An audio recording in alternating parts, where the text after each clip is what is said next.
Hey, welcome to Guitar Knobs, the guitars, gear, noise, and nonsense podcast, hosted today by these knobs. Tony Dudzik, Pick Guardian. Jared Brandonwound.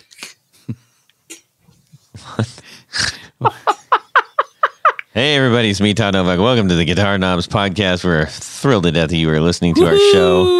I got Tony in the studio with me. Yes. Haven't had him sitting across from me in a long time. It's great. Indeed. We also have Jared dialing in digitally. That's right.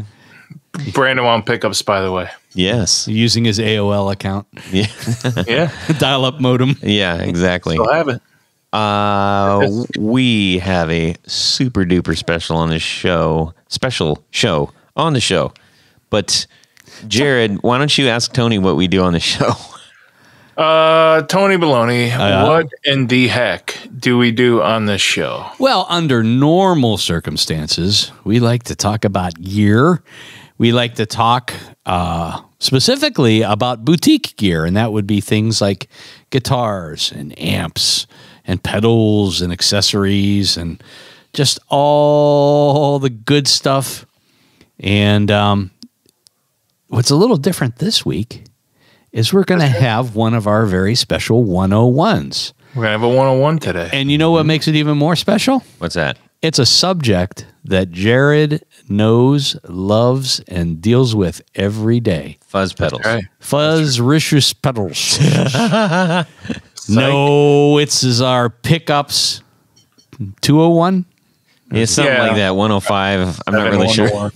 But this is 701. different because it is a Q&A. So we've been asking our fantastic audience to send us questions regarding pickups, all things pickups related. So this isn't going to be let's sit back and let Jared tell us all about pickups, but we are going to be peppering him with questions that he's going to answer the best he possibly can. And who knows, maybe we'll stump him. And then after we pepper him, can we salt him? Damn it. I'm kind of old. It'd be tough. Yeah. A lot of fat, though. Maybe a little MSG would help. Yeah, a lot. So, ladies and gentlemen, we need to just thank a few people real quick.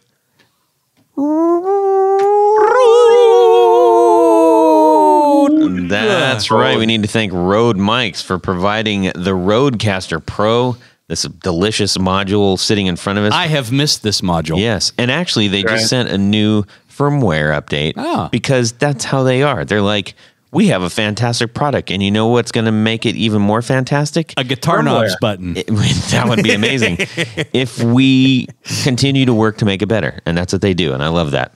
And we also have the Procaster mics, which Tony's back on board. My articulating arm. Yes. I love my articulating arm. It missed you, Tony Baloney. I know. Yes.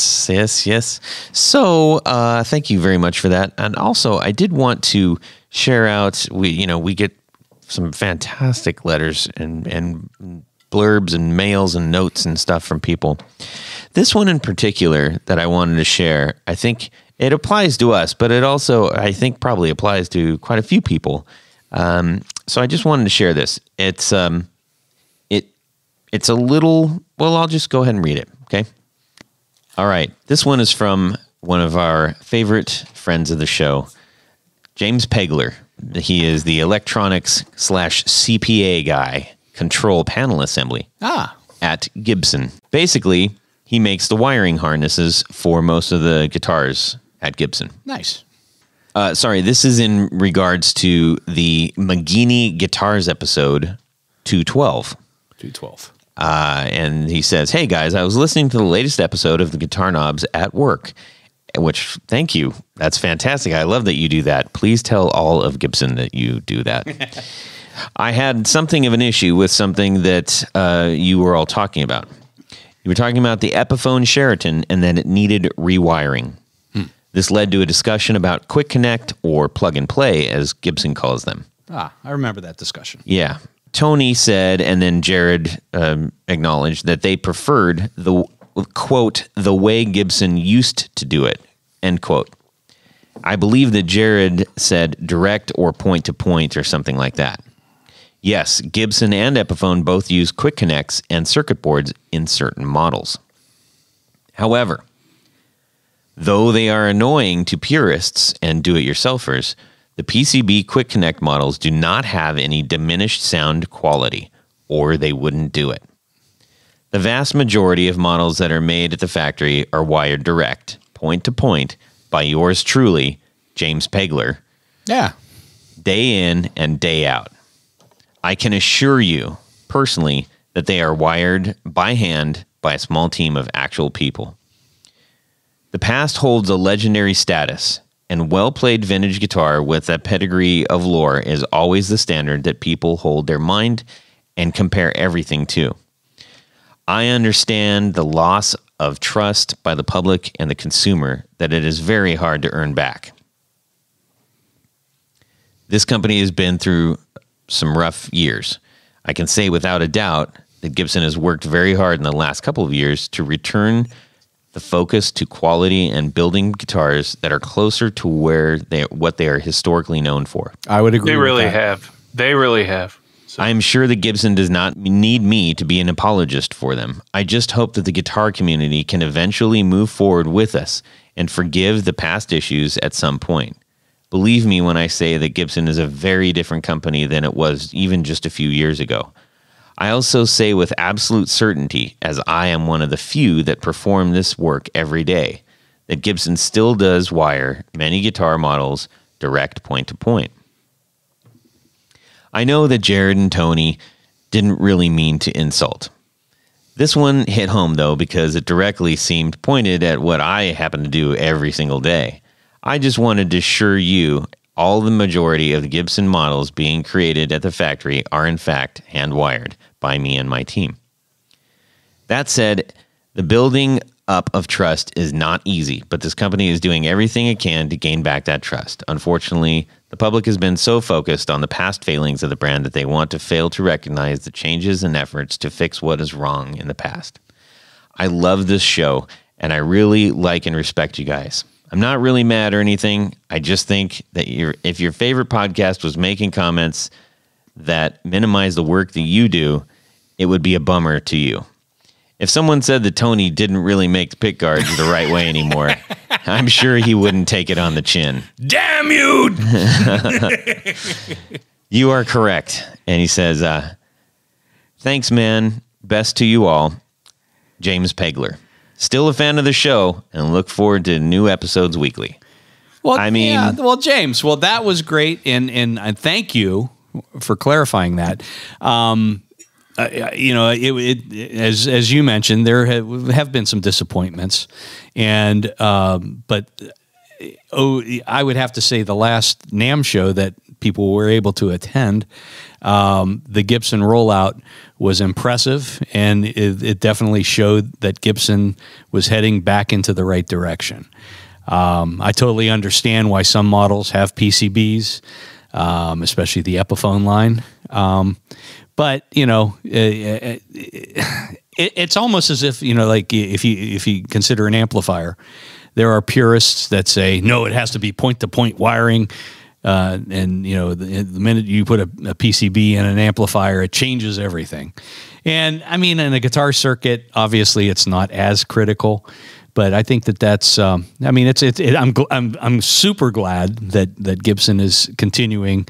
You know, on most of their models. I think the coronet that I just bought is wired that way. There's not a PCB in that. So maybe on some of that line, maybe they're trying to correct some of the things. But thank you for writing, because you know, that's and yes, if somebody you know, would you know, we didn't mean to attack Gibson on that, but if somebody would attack Pick Guardian or Jared's Pickups on a podcast and you listen to it, it's right. Yeah, I totally get it. So it's really hard not to talk about what's been done in the past. You know, if it's brought up, or if somebody calls me and says, "Hey, I want a new whatever because this is, you know, different," or you know, what do you quick connect and all that kind of thing, or PCB board inside. Yeah. So, but he's absolutely right.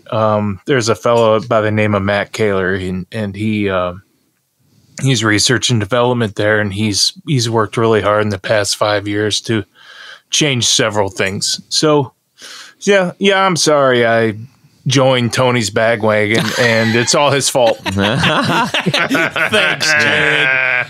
Yeah, I mean, look, we've really tried, and actually, I don't know if we've tried. We've just naturally been like, hey, we're not here to crap on anybody. Right. It's not about that at all. We're simply just acknowledging that, like, Jared's used to, he works with all classic, mostly classic and vintage guitars. So that's the kind of stuff that he's used to. But I do really appreciate, above all else, that we have listeners who know that by sending us a heartfelt email, or just like, hey, I'm going to hold up the mirror and, take a look at this for you guys, that it's not going to be met with,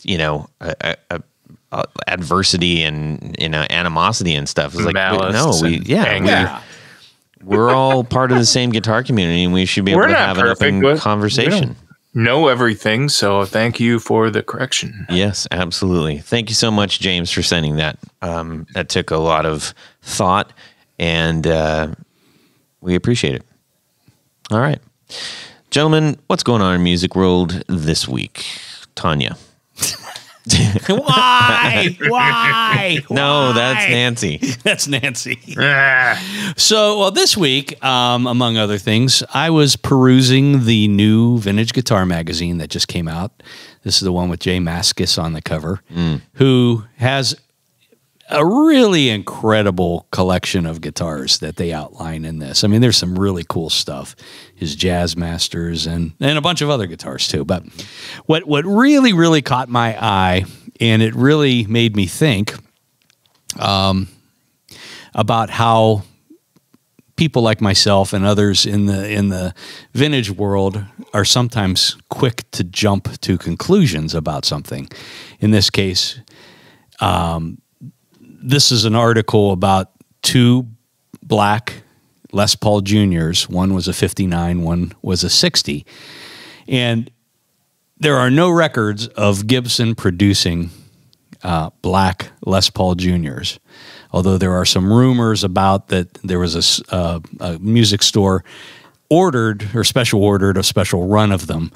But these are the only two that have ever appeared. And I think to someone who is used to looking at vintage gear, you almost immediately jump to the conclusion that, well, it's either a refin or it's a copy or whatever. But and let's be clear, that's a double cut. That's a junior double cut. Yeah, which is maybe the best it's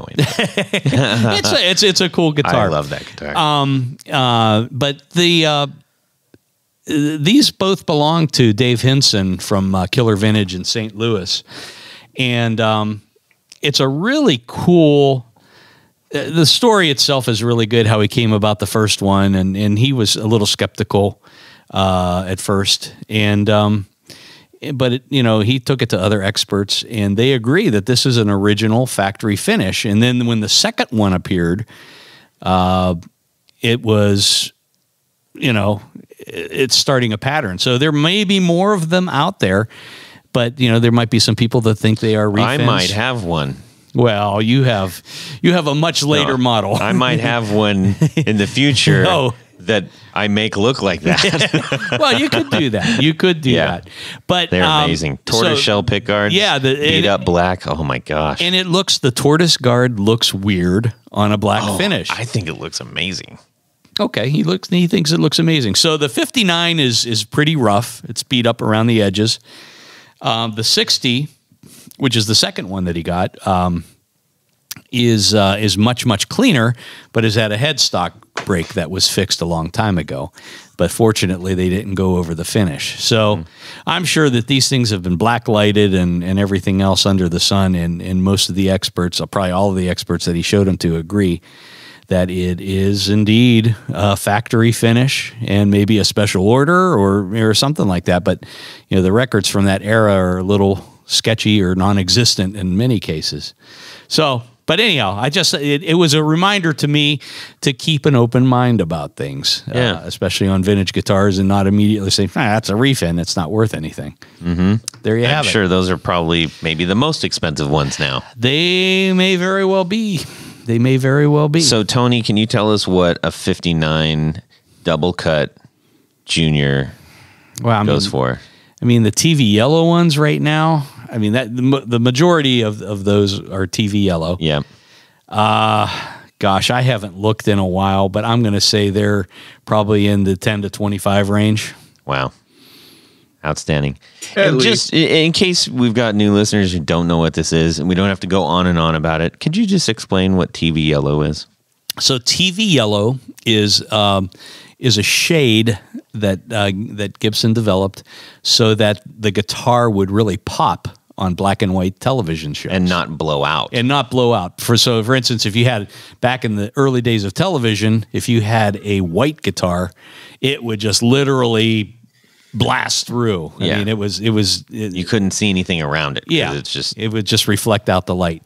The TV yellow was kind of I guess you would call it a limed mahogany finish at the time. So it was a yellowish finish, but it didn't reflect quite as much as white. So on TV, it looked actually white. Yeah, but not blown out. Yeah. So that's why they call it TV yellow, everybody. In case you didn't know. There you have it. Anyways. Let's see. Jared, how about yourself? Nah, I didn't do nothing. I'm just kidding. No, I went to the first guitar show I went to since last year. This is a really kind of big, informative, like lots of awesome stuff we're talking about episode, by the way. I know, knowing how this is going to go, this is going to be good. Go ahead, Jared. Yeah, the Indiana Guitar Show, this fellow was hell-bent on having it, and he actually did a really good job. He made it a 3-day event when it was, well, actually a 2-day public, but he made a three-day dealer event. The Friday night was when dealers can go in and just kind of deal amongst each other, which is a lot. I mean, that always happens. There's a lot of dealing going on between dealers throughout the whole show. Nice. This fella who runs that show, he does a really good job advertising, and he puts on a very, very good show. He's really strict about how it's run. He's got a nice staff. I mean, he really puts his heart and soul in it. COVID safe and all that stuff. Very cool. Well, yeah. Yeah. Indiana. Pretty much. To the degree that he could within Indiana. Exactly. I think he's I don't even know what he is, but I don't want to say anything that's not true, but he did say, because the governor said that masks were optional. So in Indiana. Yeah. So in that big, huge building, people were allowed to not wear their masks. Big building. Very huge. It's a fairground. I chose to wear mine just to be safe about it. I did have my first vax, and about to have my second within days. But anyway, I just wore it just courtesy. Just courtesy. Some people did. I would say 20% of the people didn't, but I didn't feel. I mean, they didn't come up and tell me a secret in my ear, so I was pretty safe. Especially because that's the worst place that you can get COVID is in your ear. Well, especially if they're telling you a secret, they're real close. Or kissing on the cheek or whatever. Yeah. None of that going on. All right. So anyway, the show was really great. There's plenty of people. I actually surprisingly did very, very well out there. So I was happy I went. And I felt safe. I felt good. And what'd you do at the show, it was a really good program. What's that? What did you do at the show? Oh, the one thing. One thing. Yeah. So there was a fella named Chris Lester, and he's bought stuff for me before. Super, super nice guy. And and he had a real Klon Centaur overdrive pedal sitting on his table. I'm Which like, kind? It's the silver non-horsey, the more affordable one. So I said, "Oh, cool," and he had a price on it, and I'm like, well. So it festered in my brain for a while, and I went to deal. He's like, "Well, that's just the price, but yeah, I'll probably deal on it. I'll take a good offer." And when it came time for me to actually buy the thing from him, the pedal, he couldn't come off that price. He really didn't want to sell the pedal. I think he brought it just to be cool and just to show people that he has one, which is cool. People appreciate seeing one live in person, Sure. so I don't fault him for it. Yeah. I mean, I'm glad he did because it's mine now. I bought it from So you bought it. Yeah, I now own an original Klon, That's awesome. non-horsey silver. And can you believe it? I have not plugged it in yet. What? I was told a couple days ago.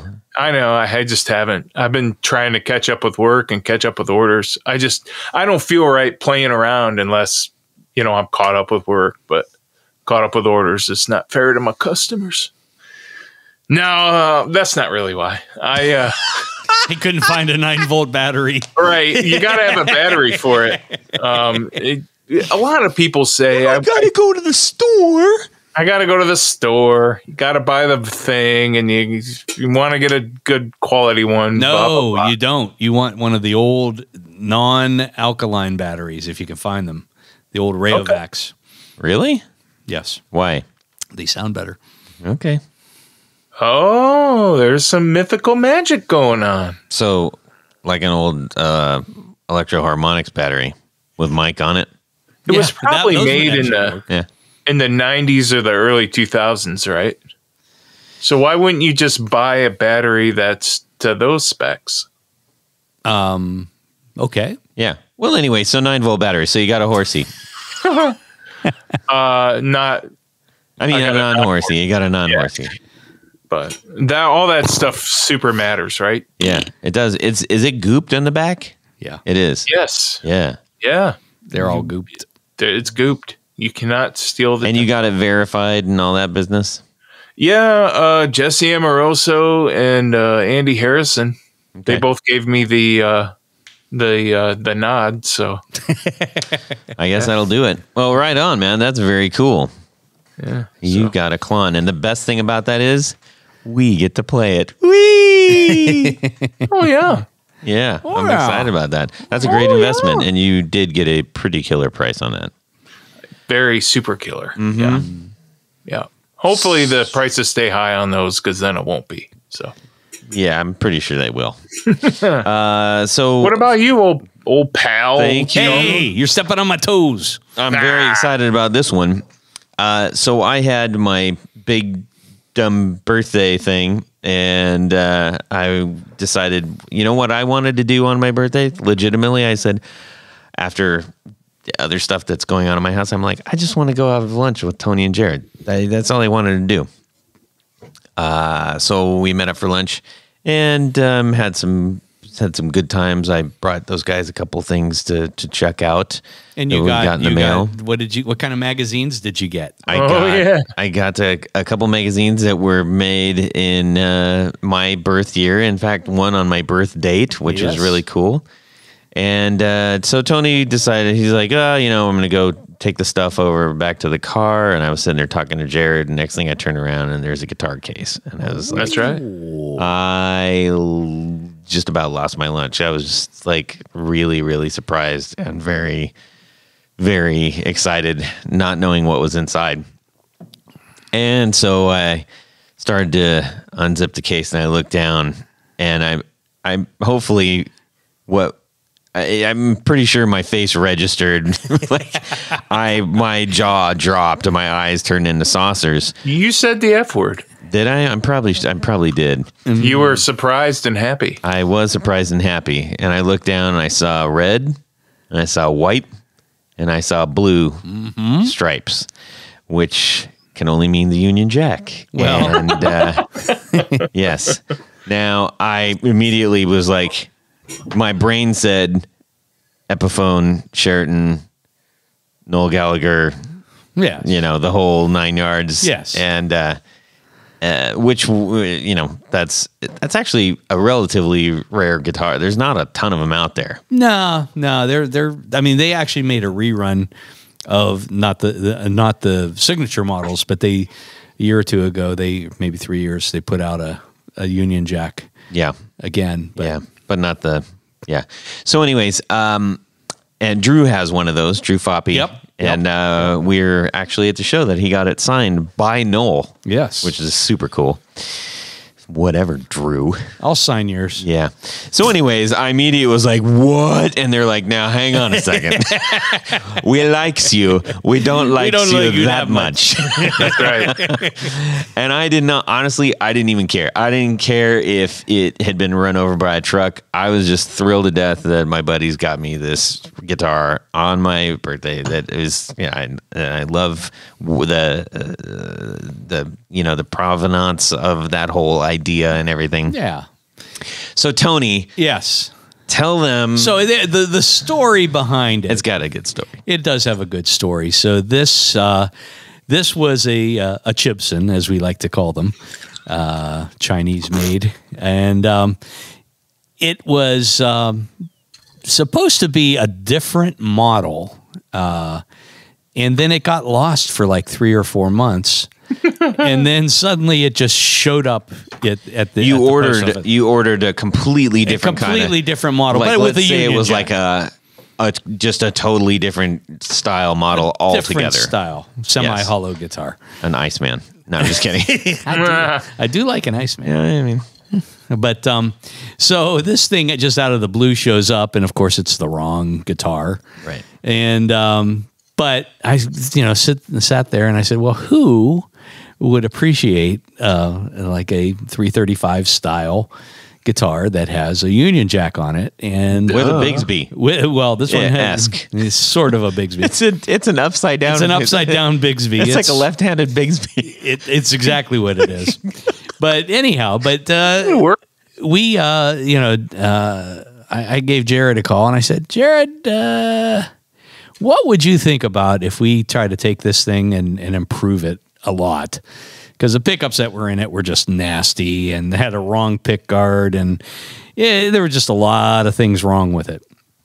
So what we came up with is Jared put in some of his PAF style pickups in the guitar, which were a vast improvement. I think Zach wired up the guitar using nice pots and a switch and all that stuff, and then, supplied by you, yeah. Yeah, well, we use the wiring. A really nice switch. I mean, I know it's like weird to say like that switch is really nice. Legitimately, it is a highly mechanical. Like it I had to make it work. Zach's wiring is impeccable too. He's really good at those holly body style guitars. Those, and if anyone has ever tried to rewire a hollow body, it's not easy. It's guys, not right? easy. There are which some led tricks. us to the discussion that we had before. Yes. we won't go over that again. Right. But and then I made a special kind of an Epiphone shaped pick guard out of like a what is it? A frosted? It's frosted material, frosted on one side, so you could still see all of the Union Jack design. Yeah. So anyhow, it turned out much nicer than it should have. But we want. I legitimately crapped my pants when I saw it. Like I couldn't. I was just so thrilled, and I love it. I absolutely love it, and it looks beautiful. Yes. Sitting, I don't care where it's from. I don't care how messed up it is, and nothing. It's super fun, and I absolutely love it. Well, good. Well, we were happy. It was something we wanted to do because it was a special. Yeah. I'm just glad that you didn't throw it away. No, I would never throw that away. You work pretty darn hard, and Tony and I just get on here and yak away. But you do use, you work real hard, and I really enjoyed helping out with that project too, and thought it was pretty special for what, a 30th birthday party? Yeah, something 30, like that. 35th. 32. No, it's 34th. Right. Anyways, so yes, that was awesome. Thank you both. I will absolutely cherish that forever. I love that guitar. Good. We were happy to do it. Let's see here. Ooh, doggies, we got some good times coming up. Yeah, with the Pickups right. 101. Jared, do you have a jingle for this? Pickup 101. Yeah. Think of the same guy is doing all these jingles. I think so. They're sounding vaguely familiar. Or one more. Pickup 101. I don't know which one I like less. One more, Jared. Pickup 101. That's the one. All right. Third So time's a charm. we've got a spreadsheet. We made a special spreadsheet out of this, and we have a whole bunch of questions, and we are going to do our best to answer them all for you. You guys sent in some really nice, very thoughtful, inquisitive pieces of questionnaire-ness. Yes. So let's do it. Should the first question be, which is a better pickup, a Ford or a Chevy? Oh boy, Jared? I like them both. terrible. All right, now we've got some repeat folks in here. Some people sent in quite a few questions, and Uncle Gary did. yeah, boy, Gary, you really came in hitting hard here. Yeah. So Our man James Pegler did too. that's true. That's true. Should we bounce around and should we go by category? That's up to you, Todd. I'm ready to Kind of answer. feel like category, so it doesn't feel like we're retreading things. Okay. Okay. We're going to Oh. start first. Did you just see it change? Yes, I did. It works. I'll refresh it. There we go. All right. We're going to go in Features. opposite order. We're going to go Okay. by wines. Let's start Let's there. do So it. we've got a couple on wines. Question number 1. Why do more or less, this is from our pal Gear Ant. Why do more or less wines determine the sound of the pickup? At what point is too many wines overkill?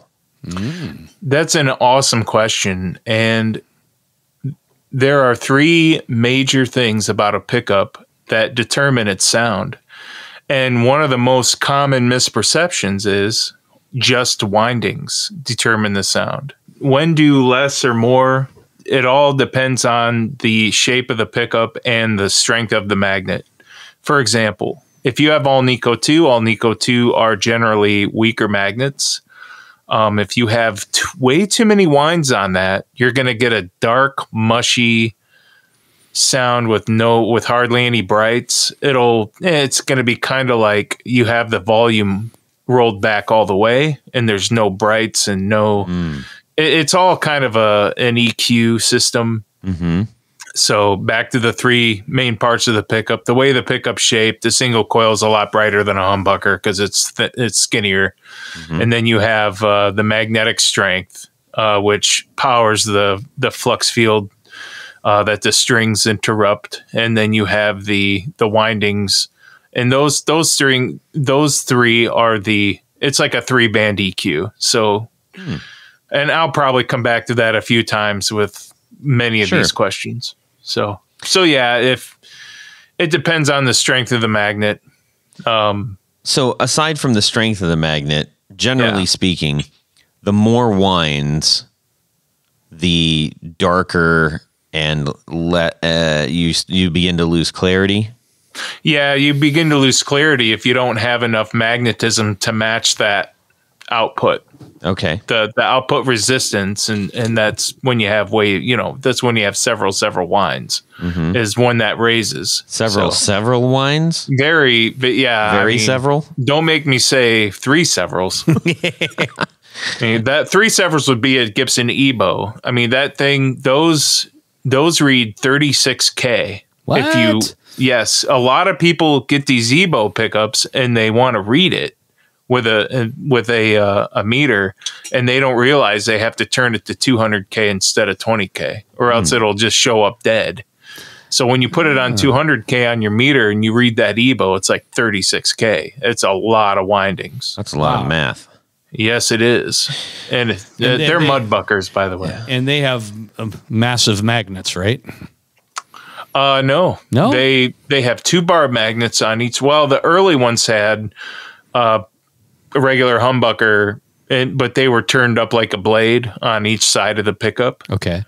And then the later ones in the 70s, when Bill Lawrence was in charge there, he said, let's put ceramic in, and which is probably the right thing to do. But and another funny thing is actually moved it down to the right in the middle of the pickup area instead of the neck or the bridge. They just moved that mudbucker right in the center.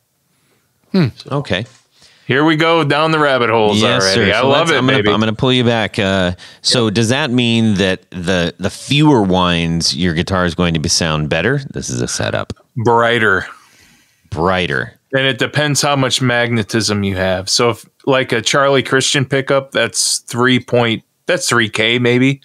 But you have but back then, the Alnico magnets were still kind of in development, or they were still trying to improve that the alloys or whatnot. So, and that's just a different working pickup, but it went into an acoustic guitar. So an active pick, and we'll get into active. Holy moly. It'll make more sense. Yeah. We need to put one of them electronic fences up. Yeah. Okay, here we go. Wines question number 2. Oh, by the way, Gear Ant happens to be our friend Elad Mezrahi. And I'm sure I butchered that. This one's from John Williams from Grizzly Bay. My man. Not the town, but on Instagram. Look up Grizzly Bay. He makes all kinds of really cool stuff. All right. He says, yo, Jared, I just ordered a set of fresh black-covered dog ear P90s fresh for ones. you for my little casino project. Stoked. In doing a little research, I find that some people like to have the neck pickup reverse wound, giving it a bit of a humbucking effect when both pickups are on. Is there a disadvantage to this? No, there is not. There is an advantage, but the only advantage you're going to hear will be when the toggle switch is in the middle position. When and this is, think of a Strat, Todd's favorite guitar, that has a 5-way switch. When you have the middle and bridge or middle and neck together, and the middle is reverse wound at a reverse polarity as the other two, that's how a humbucker is, that's how a humbucker works. So you have that same kind of circuit going on with the magnetic pole, one being south, one being north, and it creates a buck for the hum. It creates a noiseless thing. It gets rid of the single cycle hum. So there's no disadvantage at all. When you have it selected to the neck pickup only, and it's reverse round, reverse polarity, you will not hear a tone difference than if it were the other way around. If it were forward and, whatever.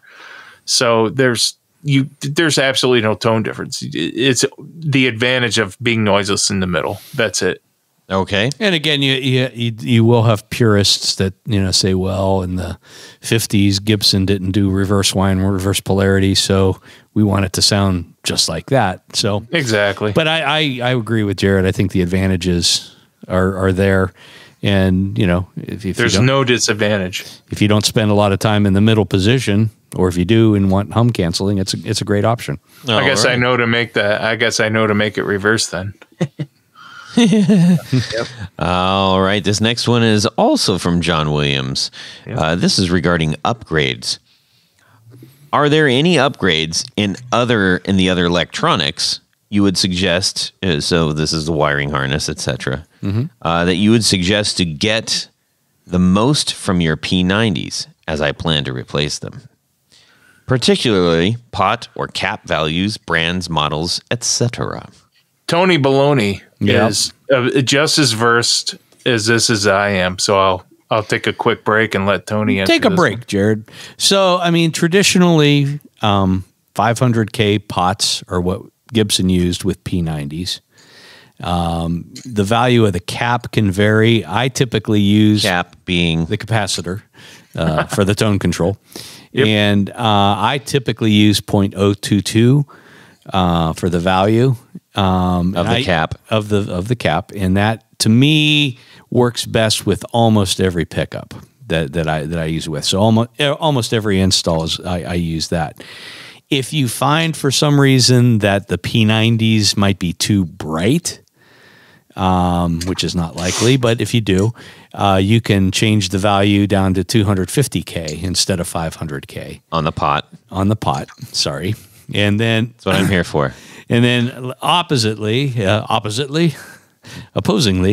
if you find that they're too dark, you can go up to a 1 meg pot, Sure. but I don't recommend that. That's really pushing it, Tony. Yeah. There's pots in between too. There's 300K pots, and Yep. you can find all sorts of stuff out there. Yeah, but I think the safe values for a P90 would be 500K pots and either a 0.022 or What can you guys kind of share? Like, those are just numbers to many people. Some people are like, I totally understand all of this. If you don't understand it, what is a 500 pot giving you that a 250K won't? Or vice versa. It gives you a more high end and more high mids. 500 gives you more dynamic range, More high end, and high mids, like you said, not like I said. So Fender traditionally used 250K pots on their single coil pickups. Gibson traditionally used 500K pots on their humbucker models, To get more high end, so it didn't sound muddy. so it was less muddy. Yes, Right. They used a 250K on their juniors for the tone pot as well in the 50s. Oh, that's I interesting. didn't know that. Oh, yes. So that could be, aside from actually like the volume pot for your pickup, you You can mix them. Yeah, I mean, I've done that before. So that'd be an interesting path to go down to say what is a different value on your tone control do for you? Yeah, I mean, that would be worth experimenting with. Yeah. For someone else, that sounds like a lot of work for me. Alrighty, we are moving on. Great questions so far. This one, as are many, we got some fantastic questions from Gary Lesh.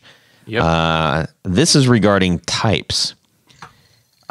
Tips. Please share tips on how to choose the right pickup to complement a particular guitar's construction. That's a very good question. So let's talk about what a construction would be. So maybe a solid body versus a hollow body or a semi-hollow body. Or a through neck. Or a chambered. Well, but then Or a banjo. But then it comes down to type of wood too.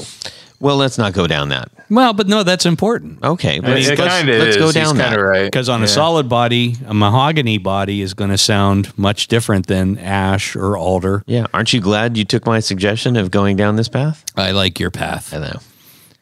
Well, people got to know. Okay, so So, I mean, I guess what it boils down to, I mean, and I've run into this before where on some of my builds where I find that a guitar is brighter than I want it to be, or maybe it's darker than I want it to be. So it requires changing out some of the components. brighter versus darker, like Yeah. in a nutshell. Yeah. Brighter versus darker in a nutshell. I mean, Yeah. so, I mean, if the wood, something like ash, alder can be bright. Mahogany tends to be darker. Bright being is bright more trebly, Tony? Yes, trebly. Okay, and darker would be a little bit muddier. Bassier. Okay. And so, you know, it really depends on the sound that you're going for. But a good rule of thumb is if your guitar, let's say you have a set of pickups in it currently, say you have humbuckers in it, you do have an option. If it's suddenly too dark, you could switch it over to a humbucker sized P90 and just drop it right in. And likewise, there's some adapter plates and things that you can do. But I think it almost is, it boils down to what your ear is hearing. And I mean, a good starting point is look at what the factories put into the guitars to begin with. And then if you find that formula doesn't work for you, look at, what other replacement options there might be. Can I ask a question compounding this problem at the moment? Make it harder. If you have, so we were just talking about the juniors. The juniors have dog ears, and we talked about dog ears. And just really quickly, just at dog ear, Jared, what's a dog ear? A dog ear is when you have the tabs that you run the larger screws through on the end. So they're not sunken. The pickup isn't sunk in the body. It's mounted on the top. Yeah, they're for mounting. They're mounting tabs. Okay. So different ways to mount the pickup. Usually those are in either juniors or or cornets, I believe. That's a dog ear on the cornet. Yep. Yeah, or hollow body guitars. Yeah. Sometimes. They're surface mounting guitar pickups. So. I mean, so there's it's still a P90. And it has the same characteristics. It's just the mounting. Do you think it has any effect without like a deep route, a deep hole in the body? No, the pickup won't have a different effect, but the body structure will. Okay. You know what I mean? Yeah, I think that's a fair argument. I mean, you can go either way. I mean, some people route out extra space underneath a P90. Swimming pool route. Some people do that too. Yeah. I mean, so you can put whatever kind of pickups and maybe your stash of money or whatever you might have in there. Money. All right. That's a great question, Gary. We're going to move on to another one by Gary. This is also for types. I heard Filtertron pickups were Gretsch's take on a humbucker type design. How does it work, and how does it differ from humbuckers? Are they not wired in? Now, this is a question I'm asking Tony. Yeah. So this is crazy. I heard they are wired in parallel instead of series. And that was my original understanding. However, I find that not to be the case now, especially on newer pickups, on newer Filtertrons. So to answer that question, yes, the Filtertron actually was developed before the Gibson PAF. Beautiful. I think they were racing to get it done, weren't they? Yeah. I mean, they were, because it was the same end game. Chet Atkins wanted something that was less noisy. Yeah. It looks like a neck-and-neck finish between the two biggest pickup builders. Let's see who will find out first which pickups to go with. I believe I touched on it on the first episode I was on, but anyway. So I think the major difference, and Jared, you can chime in too, between a Filtertron and a Gibson humbucker is the Filtertrons tend to be very much lower output, or at least lower resistance. Yep. And the Gibsons tend to be maybe twice as much, sometimes more than twice as much in terms of resistance. And output. You just switched up output and resistance. Elaborate. So, Swami Tony. So as Jared was saying earlier, the wind of the pickup, the wire around it, how much you use, determines the resistance. Yep. The higher the resistance, and with a higher and properly matched magnet system, it's a higher output. That's correct. So one of the things that people mistakenly do when it comes to pickups is they measure it, and they said, "Oh, that's 13.5. This is going to be a loud pickup." Well, that's not always the case. Or they measure when it's 4.6. Oh, this thing is not going to sound good at all. Mm-hmm. It is a balancing act, as Jared said, and you have you've got the magnets, you got the wind of the coil, and then it's the construction and shape. So another different thing. I'm not going to try to say that. Is that the Filtertron is kind of in between the size of a mini humbucker and a humbucker. So it's right in between. So it's and it's a lot lower output. So it's not going to be near as thick and juicy sounding as a standard humbucker. Yeah, they do tend to be brighter. And they're much brighter. But they're really great pickups. I mean, what's not to like about Filtertrons? And there are some companies that actually make a humbucker sized Filtertron that, again, if you want to try switching some things out, it's a good option to try. Have the Filtertron look, but in a humbucker size, it'll sound like a humbucker. Now, I'm going to build on that just a touch. Quick difference between a Filtertron and, because that's the Gretsch brand, and a TV Jones? None. No difference. TV Jones basically. None more. Yeah, TV Jones redoes them, and what Tony probably knows more than me. Sorry. Yeah. Go ahead. So TV Jones, Tom Jones, was originally. I mean, his whole company was based on building a better Filtertron. And in fact, Gretsch used his pickups on a lot of their upper end models. They also, I think, contracted with him to help redevelop the Dynasonic, which was the pickup that was a single coil pickup that was used in the 50s before they developed the Filtertron.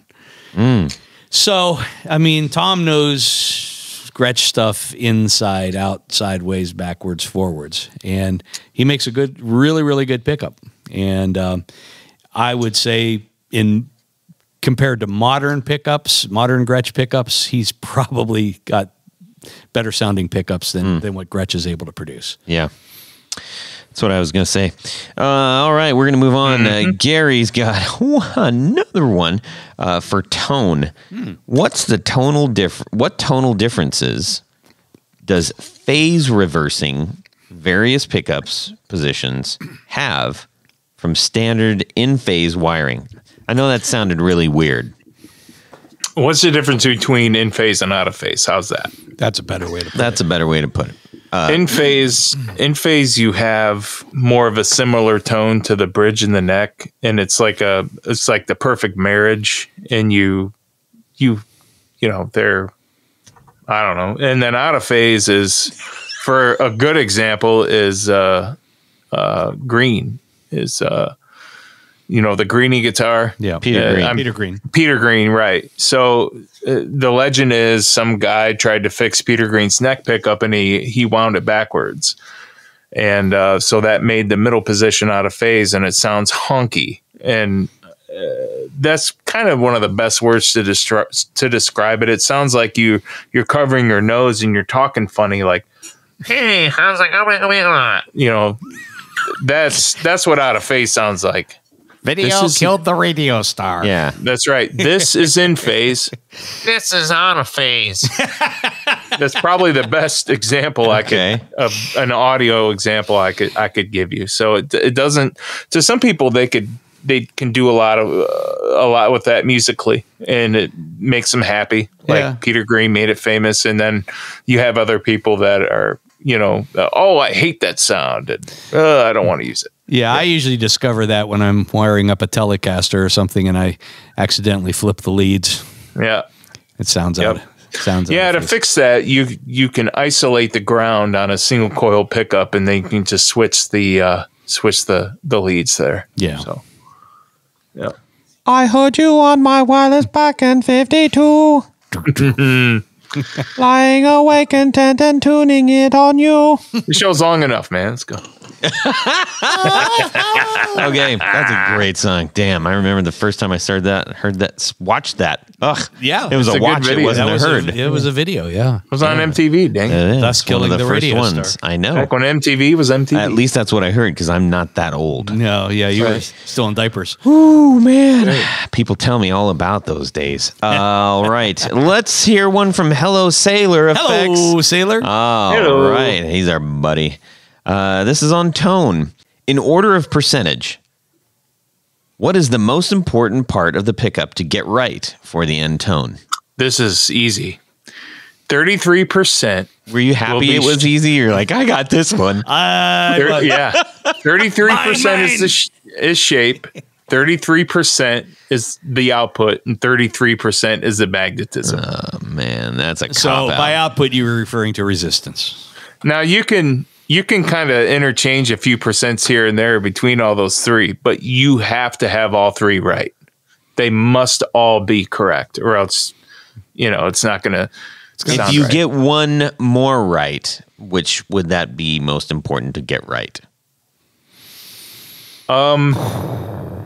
I would say output. I mean, Your shape? You can change a lot by winding or underwinding or overwinding. I would say magnetism because but if you change the type of magnets, Okay. you only More have so so than much the to work winds? with. Yeah, I think it's so. Okay. the magnet. Well, actually, the shape, because you cannot change the shape. Then you may as well just get a new pickup. But magnetism, you could, if it's not magnetized all the way, you could charge it, or you could degauss it, which is take away some of the power. Oh, there's a question about that later. That's right. Let's move on. Let's move on. That's a good question, though. That was. Thank Awesome. you. Let's see. This one's from our pal Steve Keys, and it's also on tone. How does a pickup builder determine how to EQ a pickup, i.e. less muddy bass frequencies, chimier highs? Thank you. We kind of talked about that a little bit. I think so. Yeah, that's the 3 EQ Okay. rule. Yep. Well, Steve, there you go. That was, listen to the first part of the Shape, windings, and rewind magnetism. about 10 minutes and we got that covered. We love you, though, buddy. Magnets, resistance, and shape. Magnets, resistance, and shape. I told Oh, you I'd be my. mentioning that a lot. So. All right. Well, this one is, again, from our friend Gary Lesh. This is on tech specs. When is potted versus unpotted better, and vice versa? Zachary really wanted to go into this, and I'm sorry he's not here, but he debates this a lot with people, and so we're kind of on the same page with this. Can you give a history of potting? You know what? Honestly, I think I would say Fender would be the first people to do this. I think you're right. Fender used black wax back in the 50s. And then in the 60s and 70s, when they didn't have enough wax in the shop, they would just use old leftover lacquer. So what is potting? Potting is when you heat up wax in a pot that's hot. And it should be around 150 degrees, and then it's melted. It's like a liquid form, and then you dip the whole pickup in a basket. You don't want the pickup to touch any of the hot surface Or of the your actual. fingers. That's correct. And you let it sit in there for about 10 minutes, and what happens is the pickup heats up to the same temperature, and it accepts the hot wax, and the wax penetrates the windings and keeps everything nice and super tight when you pull it out. And I accept the wax. And that's right, man. Lower than 150 degrees, baby. It helps prevent microphonics. So microphonics, and that's the big thing here. Okay. When you wax it, when you pot a pickup, you lose all that really cool extra microphonic detail of the pickup. And one of the most microphonic pickups out there that I know of is a mini humbucker. And if you grab an old Gibson from the 70s with mini humbuckers and they are not potted, put some overdrive on that thing and you'll figure out what happens real quick. Those things really whistle. But the cool thing about it is if you can tame that and use that microphonic sound to your advantage, that is obviously an advantage. If you can control all that and you integrate all that extra going on with your sound. But when you pot a pickup, the advantage of that is, say you got a Les Paul and it's got a hot bridge pickup and you have a cover on it, it's not potted. You'll be at a show and you turn around or something and you face the wrong direction and you got whistling and everybody's covering their ears and then they all go out, they leave. Yeah, They which hate is you. different than cool feedback. Right. Right. So there's advantages and disadvantages, and usually the guys who enjoy the slight microphonic tone are the guys who do not use a lot of distortion or overdrive or anything like that. Yeah, Okay. I think that's fair. It's a lot of people, and there's a lot of respectable people out there that argue if potting changes the tone or not, the actual tone. And I think it has more to do with the microphonic part of that, which has a lot to do with, your tone and overall sound. So is it safe to say that it also maybe helps prevent corrosion? Oh, of course. Yeah, for the most part, the corrosion, it protects. Did both of you answer? Well, I mean, if it's super, super old, I've seen potted pickups that have been potted for 30 years. No, that's true. And as you pointed out to me, Jared, PAFs were not originally potted. No, they were not. They were never when you potted. see pickups that are, you've shown me quite a few, Jared, where it's literally oxidized, it's green, or like copper. It's like it's green. Yeah, the pickup is green and crusty on the inside. Yeah. No even potting. When I first started out, I made the mistake by using it, and I was doing a few pickups at a time. I had a tin can, and I would use soup cans, and it was thin tin. So eventually the can would rust inside of I would put it inside of a water, one of those water containers where you plug in and it heats up right away. Yeah. And, sous vide. Yep. And the tin can would, it'll get a little pinhole, and then water would mix in with the wax while it was hot. Oh, Jared. That's correct. And then, that's called a few years later, 3 or 4 years later, hey man, my pickup stopped working. I'm like, oh, no problem, I'll fix it. So I get it back. I'm like, oh, it's that stinking tin can crap that I had going on. But that was many years ago. That was well over. Yes, I've seen your potting setup, and it's actually really impressive. It's very professional. Yes. Well, I wouldn't say that, but it's very impressive. Oh, thank you. Yeah. Just kidding. Top notch over at Jared's place. All right, we got another one here from Jason Rausch. Tech specs. Is there an optimal impedance value for a single pickup versus humbucker? A single coil versus humbucker? Optimal. That single depends. Coil pickup. Yeah, I'm going to go with that. Yeah, that's a tough call. That's a very subjective question. I mean, you could, if everybody in the world were walking around and they all like this exact same tone, then, you could answer this. Okay. And it would be 100% right or 100% wrong. So yeah, no, I don't think so. They're just two different things. Okay. I think the one thing that I think everybody can agree with, and especially in the case of single coils, is it's probably better, like in the case of a Strat, to have a higher output bridge pickup in the bridge, medium in the neck, and then a lower or underwound pickup in the neck position. You have larger oscillation towards the neck of the guitar because that's where the more of the center of the string is in. So there's more oscillation, more boomy. Less output on that neck will balance the less oscillation where the bridge is. Right. So case in point, if you've got a humbucker guitar and you happen to buy two humbuckers and you didn't know if they were, for bridge or neck, and maybe you have, that's a bad example. I'm going to retract that. I'm going to redact that. I think what you're sometimes if you flip your neck pickup and you're like, oh my gosh, what is this? It's just super boomy. And there are some people that, Peter Green was another one that had the neck pickup.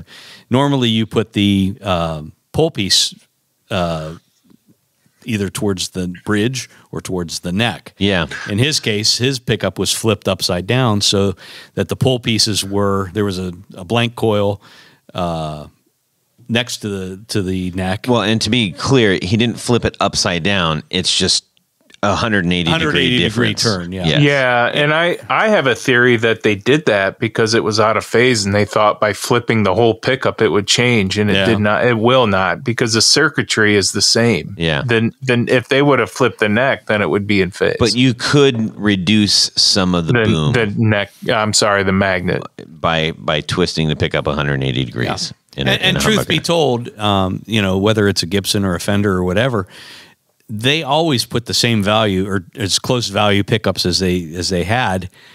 So they didn't calibrate pickups by position. I think one of the real advantages with winders like Jared and others is you can order. Yeah, he did that with mine. Yeah.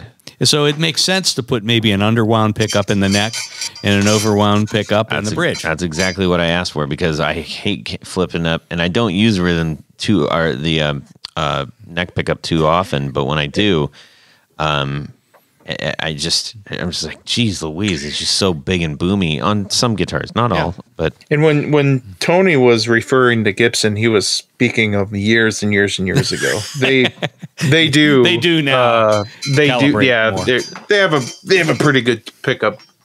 Are you potting pickups over there, Jared? Or are you just falling off your stool? I am adjusting my back. Okay. All right. This one's from Tim Novak from Bardic Audio. My man. Tech specs. What part of the pickup construction makes certain pickups better for guitars and others for bass? Is there a difference at all? That's a really good question. Well, obviously, number of pull pieces. Yeah. Although, it depends on the spread. I will say, in the world of Rickenbackers, that when they would put toaster pickups in like the 4001s or 4003s later, that they used a guitar pickup that had 6 pull pieces in it. They didn't make a special bass 4 pull piece toaster pickup. Yeah, the same thing with 12 strings and Gibsons. They just use a regular PAF or regular humbuckers with 6 poles for the 12 strings in the EDS 335 or EDS. Yeah, EDS. I forgot 1275. 1275s. Oh, geez. How could I forget that? So I guess the question is, I think pickup builders do tend to voice pickups for bass guitars differently than they do for electric guitars. Yeah, and shape is the most different component. The shape is the most different thing, because you have to, account for the wider bass string spread, and in some cases, though, you could use a regular pickup, and the 6-string flux of pickup. that string too, right? There's a lot more oscillation. The oscillation, though, is much so think bigger. like an Ernie Ball Stingray, like those big giant honking magnets in it. Mm-hmm. Yeah, and that's for tone, and it's nice that it'll, it puts out a larger flux field too, because those things are so huge. Yeah. So, yeah. Okay, cool. Good question. All right. This is from Gary Lesh. This is on switching. I'd like to hear you guys discuss various wiring options for phase reversing, split coils and tap coil, etc. This is more of a wiring harness question.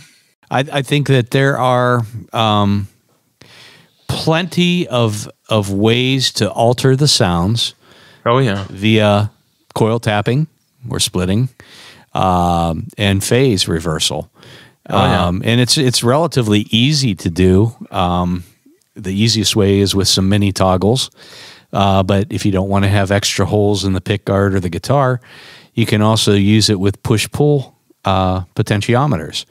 And those are pots that have a little switch on the bottom that when you pull up on the knob, it engages one way, and push down, it engages the other way. A really good early example of something that was kind of crazy was in the Bill Lawrence era in the 70s. Mm-hmm. I mean, the L6S. That thing had a 4-way switch, and if you looked under the hood of that guitar, it had a coil choke, so a tone choke. Mm-hmm. It had several different capacitors, and it just looked like a mouse nest under there. So there was, and I think the goal of that guitar, even though it was a humbucker, and they had ceramic magnets with very low whine, so they're around 5 to 6K, and so they were naturally bright pickups, but they went through so much circuitry that it kind of darkened the tone up. Mm-hmm. So you could switch, you can go really super bright or you can go super dark. And that's kind of that's a really good example of what you can, and that was, 70s technology by Bill Lawrence. But there are plenty of options when it comes to, especially humbuckers. Obviously, you can't really tap a single coil. I guess you could if you had a mid tap or something like that. But generally speaking, you want to coil. Tapping a coil versus splitting a coil. Essentially the same thing. It's just you're canceling out one of the coils of the pickups. One thing that I do that's interesting that I think is fair to mention for this question would be a 6 and 2. It's what I call a 6 and 2. So you wind a humbucker. One coil is 6K and the other coil is 2K. It's a very uneven, but it still sounds great when it's all in series. It still sounds like an 8K humbucker. But when you split it, or when you tap it, you cut out the 2K and you have a strong single coil sound. There's not a huge volume drop, and you still get a good, clear, loud sound, but it sounds like a 6K which single is a coil problem if you tap single coils. Sometimes you get a volume drop. Yes. I mean, when you tap a humbucker, exactly, yeah, especially if it's 7.5 and it goes down to a 3.7K. I mean, that's half of what a Strat reads. So if that sounds interesting to you, give Jared a call and he'll make you a set. Yeah, I think a really good example was that pickup that you did for my the Dan Armstrong, the Plexi guitar. If you remember, we did essentially the same kind of formula. It's a single pickup guitar that has a 3-way switch. So in the middle position, it's both coils on. In the one position, it's the neck coil, and in the other position, it's the bridge coil. And we wound the bridge coil hotter so that it sounded better. Because the closer to the neck you get, it's a single pickup. Yeah, it's a single pickup guitar. So that's a good option, or is something that you might consider too, especially if you have a single pickup guitar that has a humbucker in it that has the proper wiring. That's pretty neato. All right, let's move on. We got another one from the same chap. This is switching. One of my most versatile guitars is a Jackson Charvel Model 6, which came with Jackson single humbucker, or SSH, pickups. While we're talking about that, what is the right way to say that? Because I always call those HSS.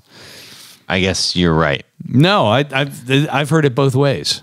It's more correct HSS. HSS. Let me re-say that so I don't sound like an idiot. You're fine. You read from the bottom up or the up to the bottom. I mean, I have people ask it both ways. I thought I just said it wrong. No, but I mean, like if I see like a Fender ad, sometimes it'll say HSS Strat. That may be the way that they particularly Fender. But other people read it from as Jared said, from the top down. Yeah, if the guitar's I don't know. That's interesting. That's a thing. It is a thing. Anyways, I replaced the neck pickup many years ago. But now would like to try something different and replace all three. The switching is an on-off toggle for each pickup. Which can lend itself to more switching options if I change to 3-position toggles. Yes. Without drilling any new holes in the body and adding another switch that I may regret in the future. Right. What? That's his option. I think he answered his own question. He answered his own question. Yes, that is a very good way to. The only other option that he's missing is a coil tap, which is something that he could put again on a push-pull pot. Oh, exactly. But it's similar. Or a little micro switch. Yeah, but he's see those on a lot of they're already guitars. there. but he's A lot already of got bass guitars. He's already got 3 micros on there, or mini switches. Have 6. I'd use a push pull. Well, I mean, a good example there is Remote control. is the Brian May model, which has 6 slider switches. Yeah. which actually they could do with just three-way. But what I would say is, if you want to change those to three position switches, so you would have off in the middle, and then in phase in the down position, and out of phase in the up position. Yeah. Any combinations of those would be, you'd get a lot of different tonal varieties. That's too much tone for and me. then I would just add I can't take that much tone. either the volume or the tone control. Put a push pull on so you can split the humbucker. I mean, there's a fella named Tarman Kelling, and he does the most radical, crazy harnesses I've ever seen. And they're nuts. It's so he could, with this kind of guitar, this kind of setup, the sky is the limit. Seriously, you can do a lot of different stuff. So look up Tarman. So Gary, look up Tarman Kelling. He is on eBay, and get a hold of him and talk to him. He will hook you up, man. Excellent. All right. That's a question that I did not understand. Here we go. This one's from our pal, Darren Gregory, longtime listener. Yeah. Oh, yeah. All right, Darren, he has a question on setup. Okay, we got a lot of questions about this kind of stuff. Pickup height. Maybe the most popular subject, actually. What is the optimal height? Do different pickup styles have the same optimal height? Same height all the way across neck, middle, and bridge? So this is very going to concerned with pickup height and wants his questions answered. That's right. So a lot of techs, I believe, they start with what the pickup manufacturer or guitar manufacturer suggests. But if you're putting in aftermarket stuff, I get away with not worrying about all that. And usually people that are changing out their pickups, they either take it to a luthier tech person that already knows how to do all that kind of thing, and they use their ears to do that once it's in a general spot. But the reason you want to do this, you want the optimal spot that because you have the magnetic flux that we talked about that is powered by the magnets. That's magnetic field, and it creates a field above the pickup, and you want the strings to interrupt that field. And if the pickup's too high, it's going to sound, I don't know. To be honest, I've never put it so high that it's going to, the string will rattle on the pickup. You don't want that. Well, it is a magnetic draw too. Right? Yeah, and it'll stop if it's the a really string from strong resonating, one, right?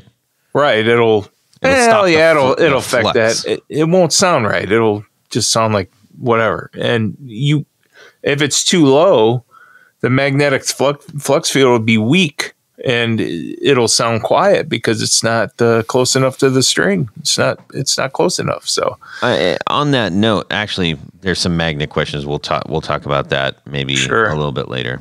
I'm gonna make a note. I think one thing to consider is how strong the pickup is, because if you put a strong pickup too close to the strings, it will actually choke the strings. Yeah, that's what we're talking about. Vibrating. So it's yeah. So I mean, I think most people I don't know if start you've been with listening to the podcast, Tony, but is there a podcast going on? No, I think a good starting point, I think, is about 1/8 of an inch off the strings. Is that about right, Jared? I think so. 1/8. And then and I think it is smart to keep the bridge. Also, how hard you play too. Well, yeah. I mean, there's so many things that go into that. But do you have loose strings? Do you have like a wheelie, strings? like barely picking on the string? Then, but I think if you go, I think the bridge pickup should be higher or closer to the strings, and the neck pickup should because be there's down less lower. flux. Yeah, there's less movement. Yeah, less oscillation. the less movement in the bridge, less and more oscillation in the neck. Yeah. Yes. Okay, great question, Darren Gregory. All right, here's another one from GL. That's what we're just going to call him now. Setup. What is the best way to adjust your pickup height so that the magnets are not pulling on your strings out of tune and still have hot pickup for lead overdrive? I don't know. Start lower and work your way up until you find the optimal sound. And if it's still pulling down your strings, and if you can actually prove that, and it just doesn't sound right, then you went too high. I mean, and adjusting the pickup. Just so we're clear, you do that usually by the 2 screws on either side of the pickup, or 3. Yep, or 3, or 3 or 4 in a wide range situation. 4. So. Yeah. But yeah, that gets a little. It's a touch and go kind of thing. It's an Yep. So that gets a little tricky on like a old style Telecaster that has the screws going into the body where you have to actually take the pick guard off to make the adjustments. Yeah. Yay. So. All right, here we go. John Williams from Grizzly Bay. Setup. Some seem to like pickups close to the strings and others insist on them being very low. A lot of people think there's a theory about it'll resonate longer if there's less magnetic pull. That's what we were kind of just slightly touching on. So that's why. Well, I think you so can it's the compare, quest for sustain. Yeah, pretty much. I mean, I think a really good comparison. I think an episode or 2 ago, we had talked about an Esquire versus a Tele, and because the Esquire doesn't have a neck pickup, true. They tend to sustain a little bit longer. Same thing on, like we were talking about Les Paul Juniors earlier. A single pickup guitar has less potential magnetic interference or to the strings to keep them from vibrating. That's just a given. Okay. All righty. Let's move on to another one from GL. Pickup types. The next couple questions are about pickup types. GL asks, can you guys discuss so-called noiseless pickups and lace sensors? Absolutely. So the lace sensor is not a noiseless pickup. And that's an actual brand name. Yes. I believe it's Jeff Lace or John Lace. I forgot. Forgive me, Lace. But lace sensors are a terrific design, and they were used in the late 80s, early 90s. Stratocaster, Strat. What were they called? Oh, I was just talking about it a little earlier. Deluxes or Strat? Strat Plus. Strat Plus, yeah. Yeah, so the Strat Plus model with the nut lock and all that extra goodie stuff on there. And I believe they also used those in a Eric Clapton model. Yeah. At one time. And those have a very teeny tiny little small coil, and the coil is surrounded with brass, and it's got a large ceramic magnet that's actually underneath the coil. So it actually has a kind of a different flux field going on.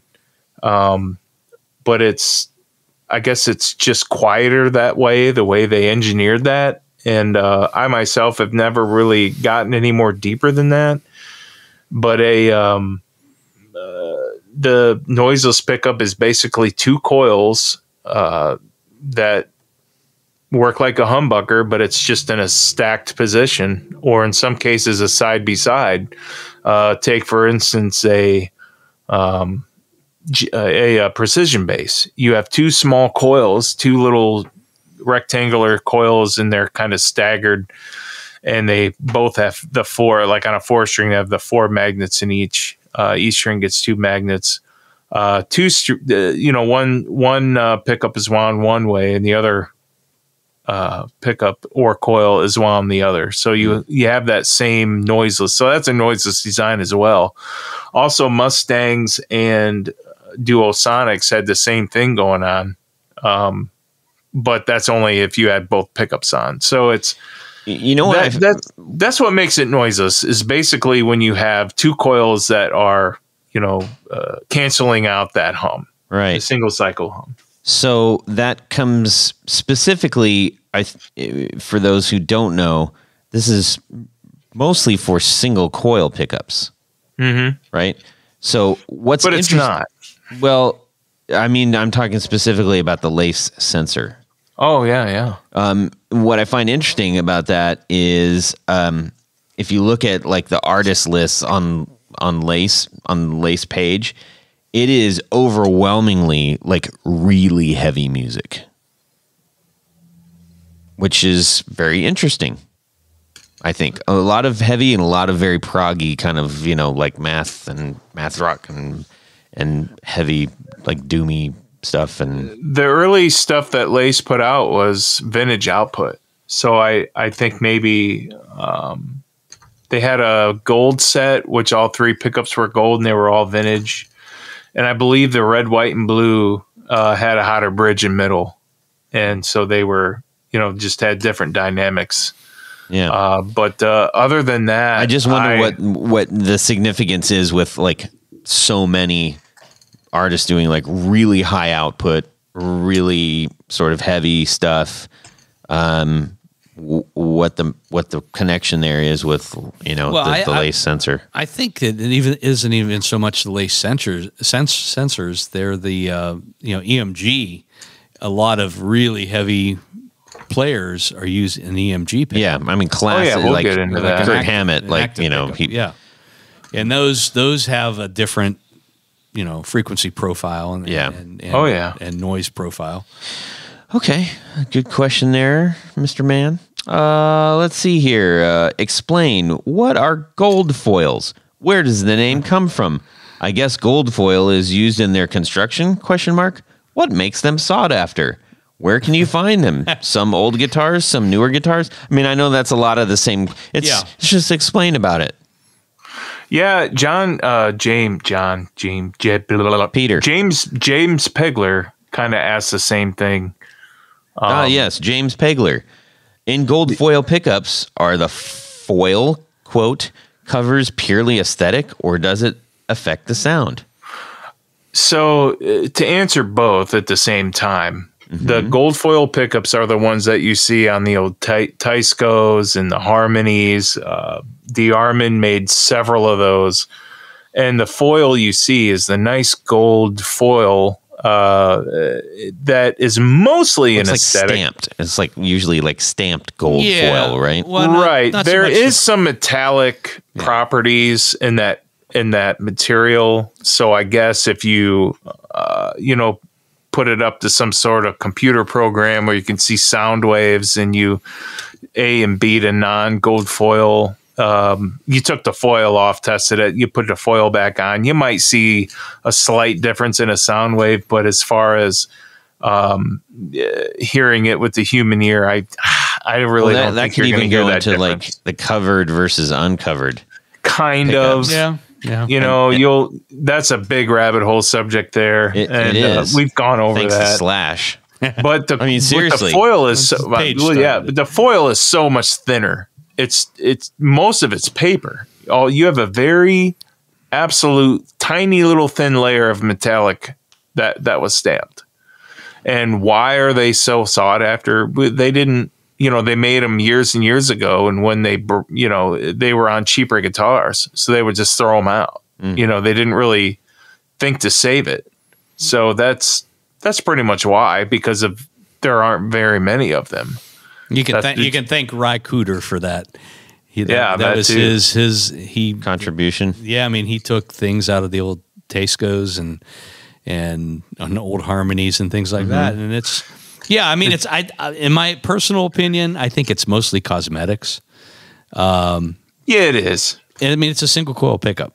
I mean, it's a very thin.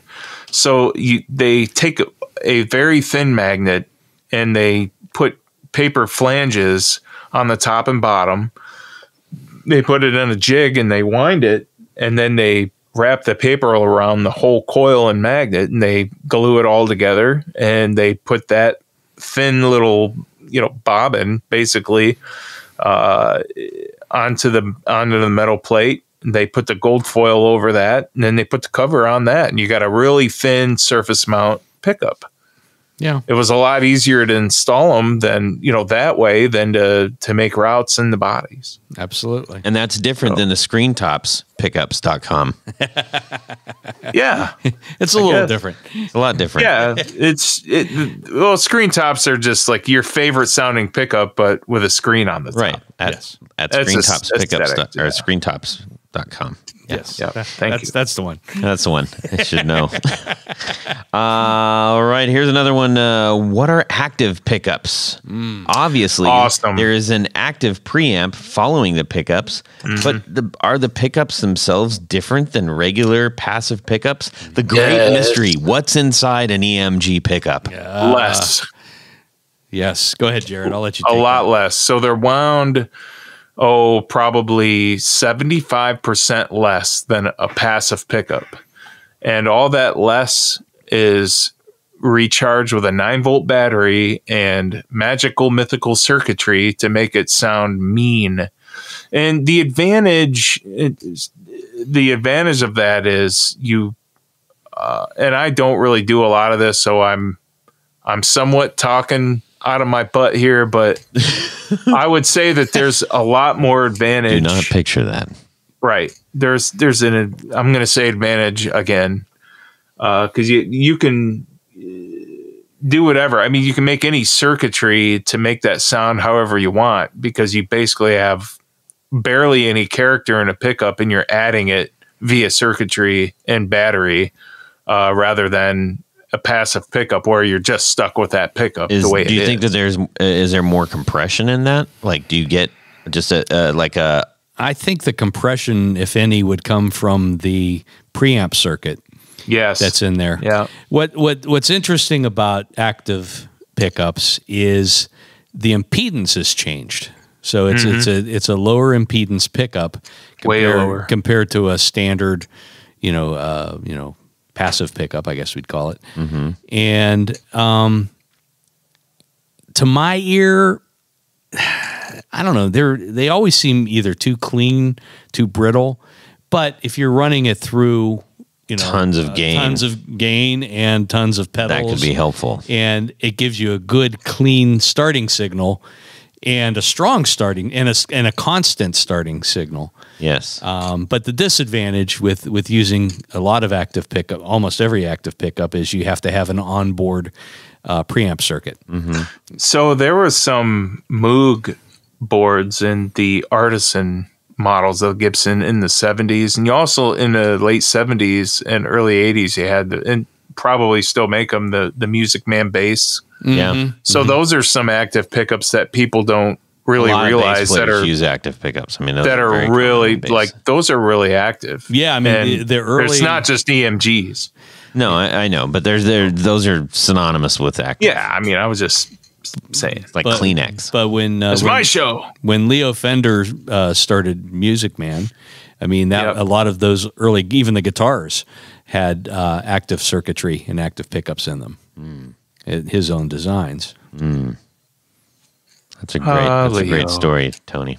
Thank you. Great question, man. Yeah, I'm glad that was brought up. All right, let's go to. Did something just? Where did here we go. This is from Brian Robison. Mr. Robison. This is about magnets.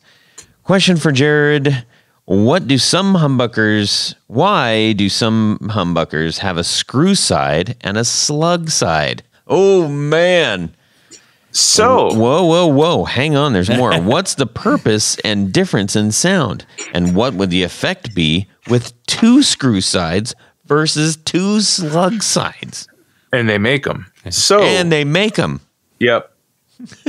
In the beginning of all this humbucker madness, I believe Seth Lover did not want any screw side. He wanted both slugs.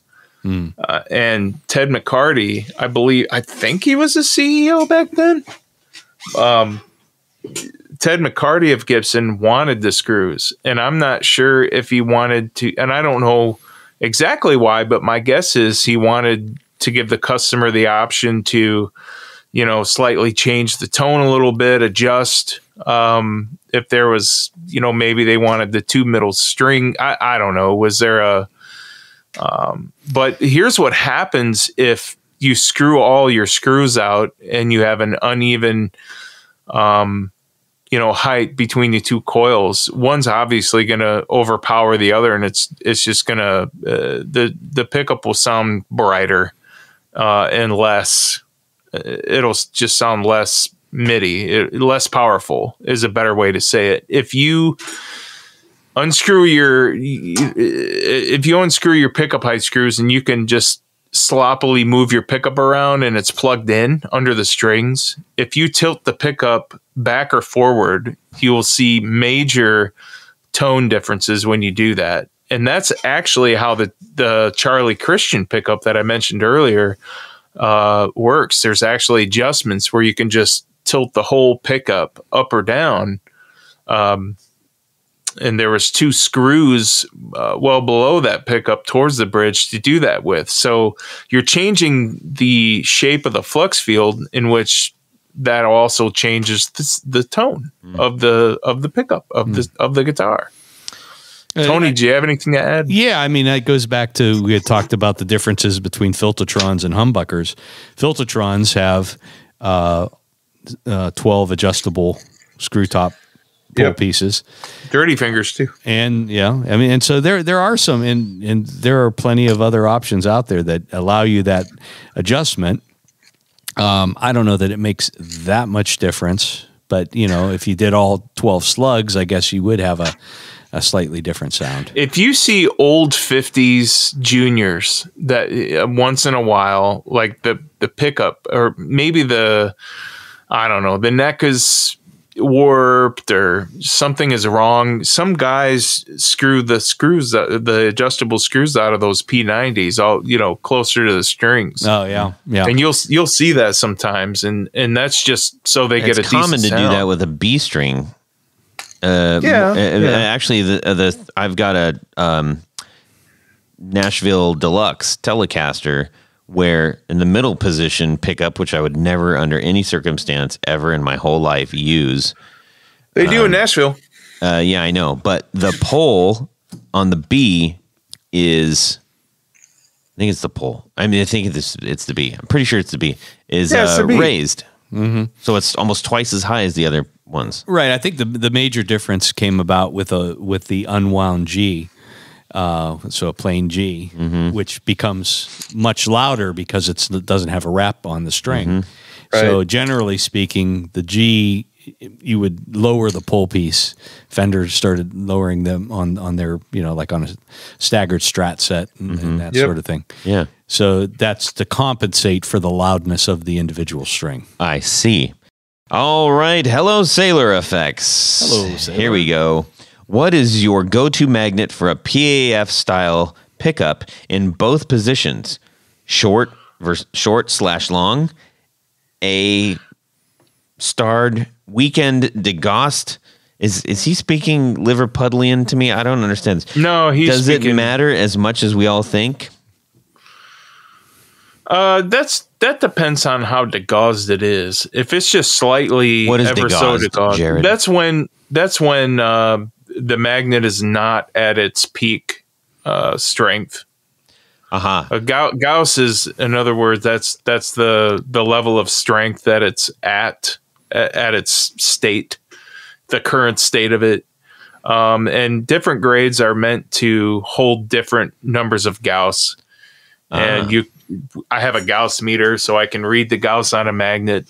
And okay, so let's say you have a magnet and it says this should be at. I'm going to make up a number because I don't know. I'll only go 5. What? No. If you got a magnet and it says this should be at a rating of 5 Gauss, and you say, well, I'm just going to give it 3. Is that what we're talking about? Yes. So that's degaussing because it. You can reduce the Tony power gave me of a the bunch magnet. of really weird eyebrows. Like, oh, shut up, Todd. It's usually in the 300s anyway. Yeah, Okay. degaussing actually reduces the magnetic strength. Yes, that's where I was. That's Yep. And gaussing deuces it. No, right. No, it's duck Gauss. okay. So Right. back to his question: what is your go-to magnet for PAF style pickups in both positions? right in the pocket, it's all Nico 4. That's Oh. all Nico 4. It's just right in the pocket. I had you pegged for a A5. You know, A5, if they were hot, if they were in the 9, 10, 11 range and 12 range, I'd go on Eco 5 or, you know, let's go super distortion. That would be, you know, ceramic. But, okay. But no, on Eco 4 to me it's not near as strong as a 5. Well, it's not supposed to be, but, and it's stronger than a 3 and a 2. It's right there. It also depends what kind of guitar you're using. If you're following a number system. Yeah. I mean, if they're fully Gaussed, then I would go on Eco 4. Okay. So I think a good example about Gauss is to use would be Seymour Duncan Antiquity. You can buy Seymour Duncan Antiquity on Eco 2, Strat, or, you know, Jazzmaster or whatever.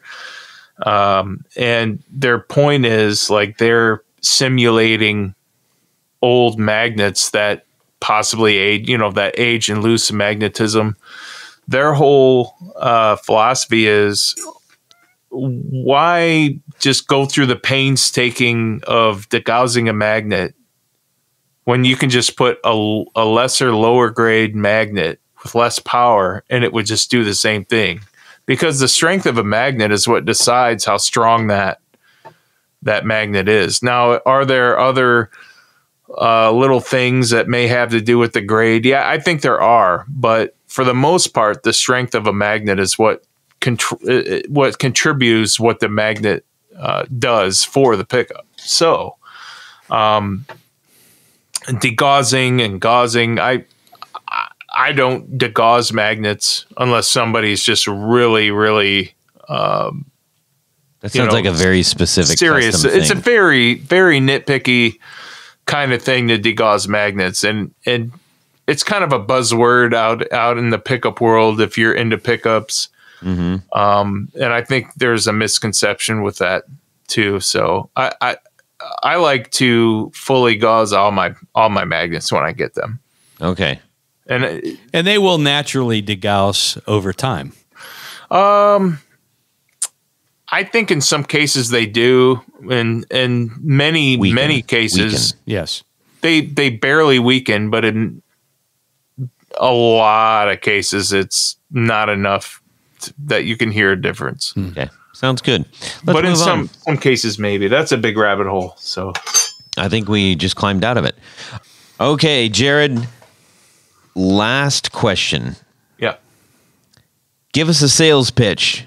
Do you have any unique designs you are proud of? We understand that the bulk of your work is repairs and recreations of old pickups. What about non-vintage guitars?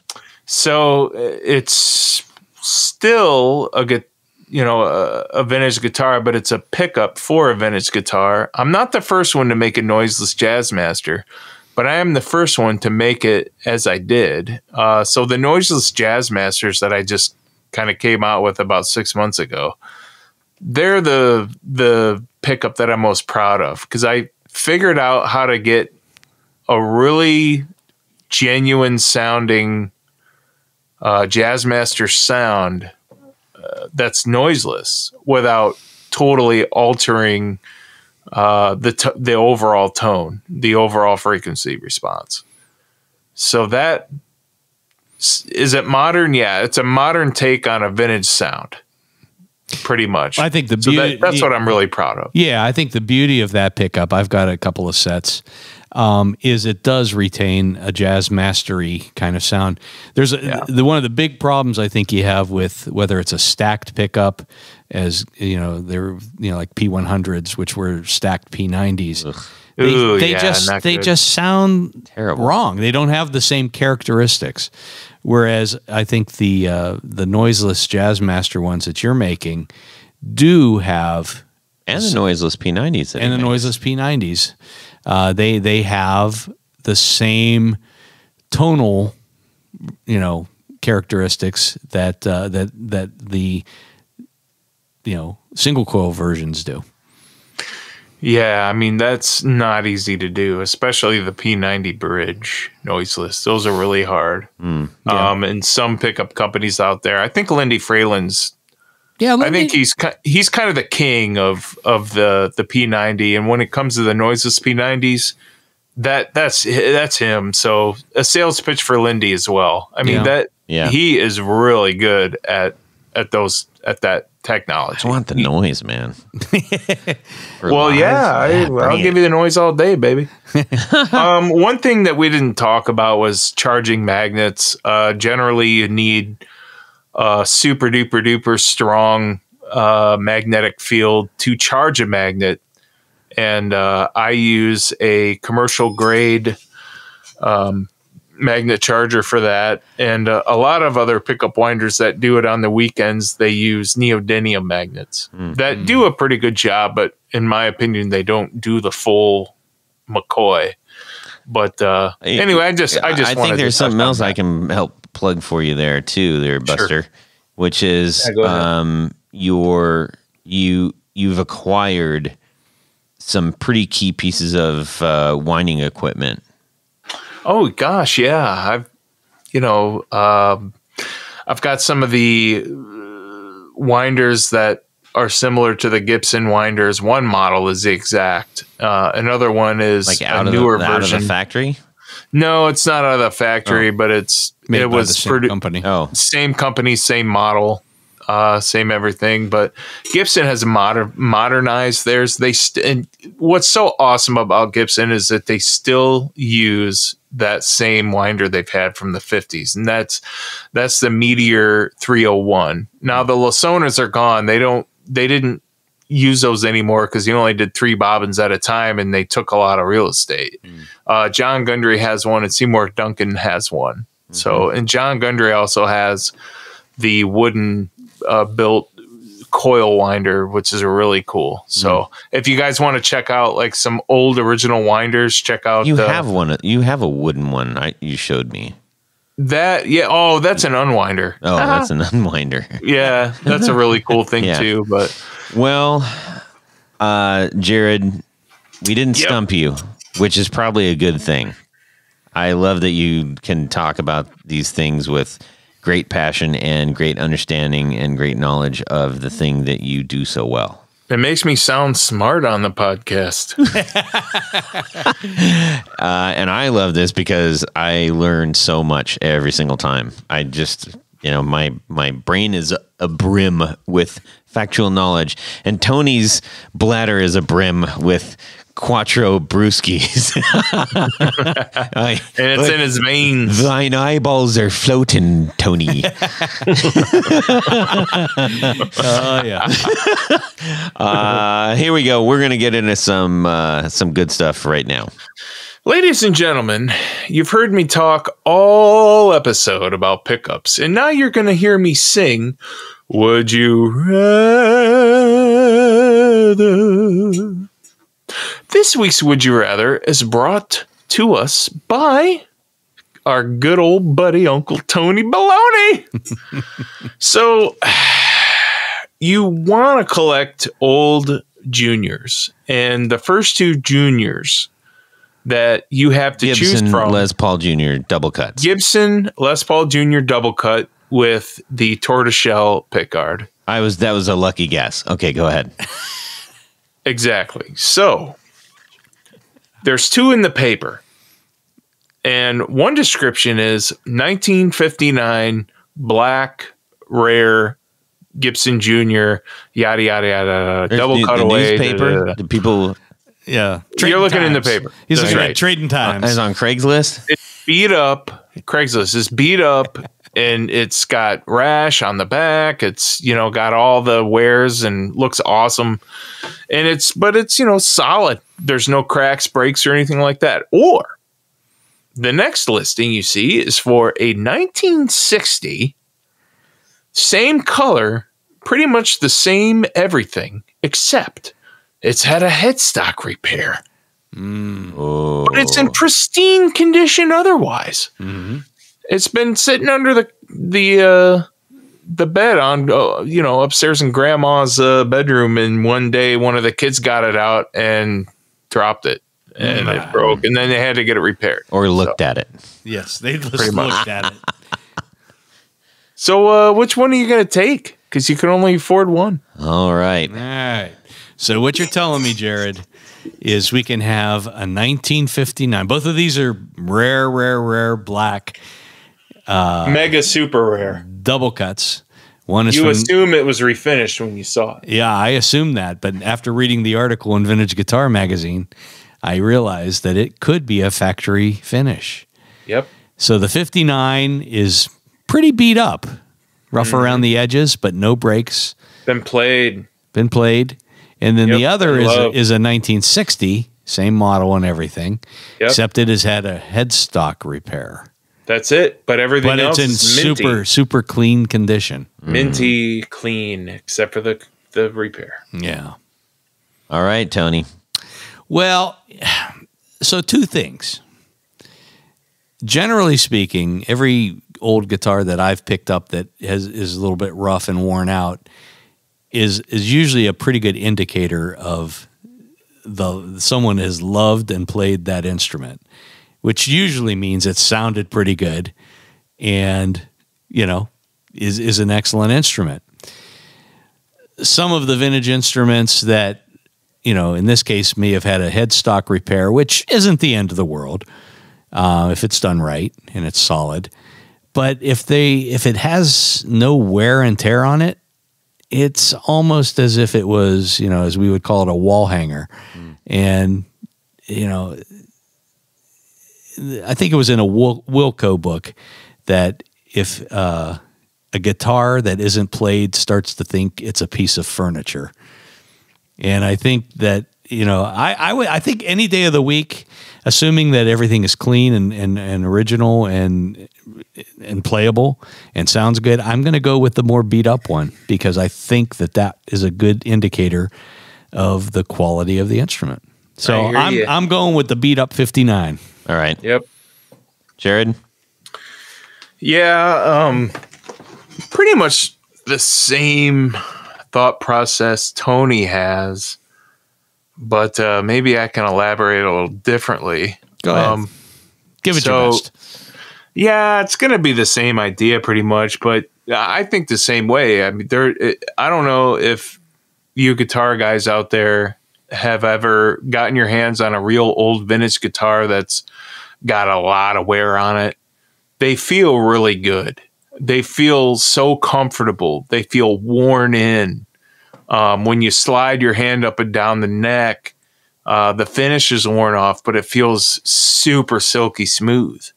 Whereas a guitar that has all the finish on it that hasn't been played much feels a little more pointy and jaggedy, and there's no wear, and the finish is sticky because I don't know. That could be number one. It was just never loved and played because a guy bought it and he never learned how to play it, and then he died of a car accident. I know that was kind of specific. That was macabre too. Yeah. And so the guitar sat under the bed for 30, 40 years and then got broken. Maybe he saw one and was really scared, and that was why. Okay. Yeah. So, I'm going to go with the beat up. I would just kind of gravitate towards that anyhow. Yeah. Because I pretty much know what to expect with the old beat up, used, loved guitars. Mm-hmm. Those are the best. I'm going to go the same route with the added bonus of the idea of having a guitar that old that's worth that much. Like, why on earth would I choose one that has had a headstock repair, even if it was done by the best headstock repair guy on the planet? No matter what, that's always going to be a cause for speculation for a guitar of that vintage. I would assume.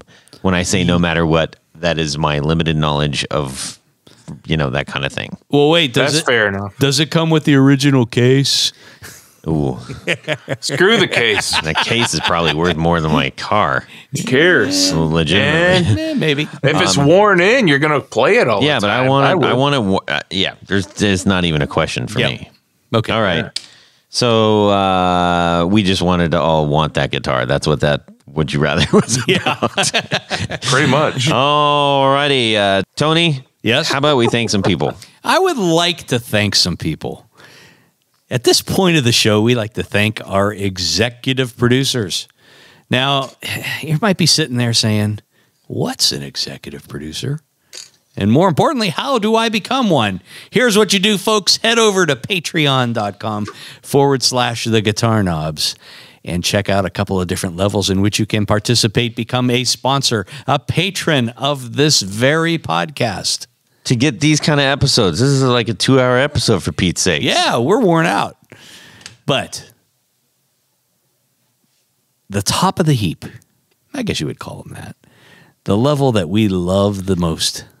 Can I do it?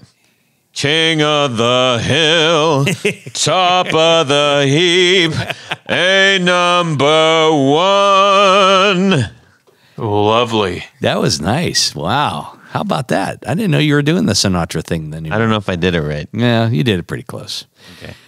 Our executive producers get a great bevy of thank you gifts. All of these participants. There's things like barefoot buttons and keychains and T-shirts and stickers and picks and all the good stuff. But Jared, the executive producers get what else? Well, they get their name read on the thing. Their name read on the thing. That's what I'm going to do right now. So special thanks to these executive producers, Mr. Tom Barazin, Martin Cliff, John Daly, Chris Kearney, Darren Gregory, Doug Christ, Michael Van Zant, Ken Sayers, Brian Robison, Michael Senchuk, Stefan Lamb, Johnny Knowles, Anthony Lanthrop.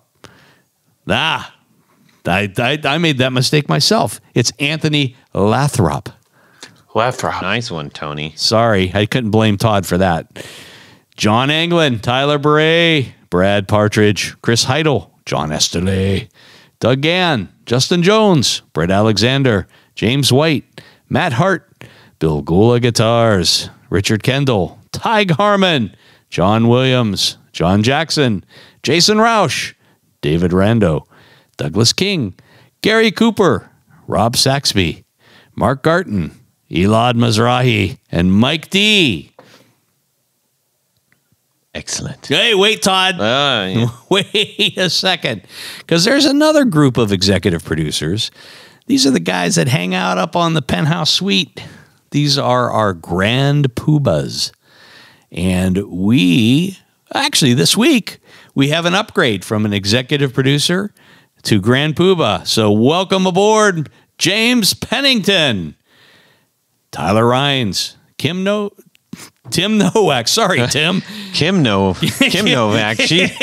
Holy moly.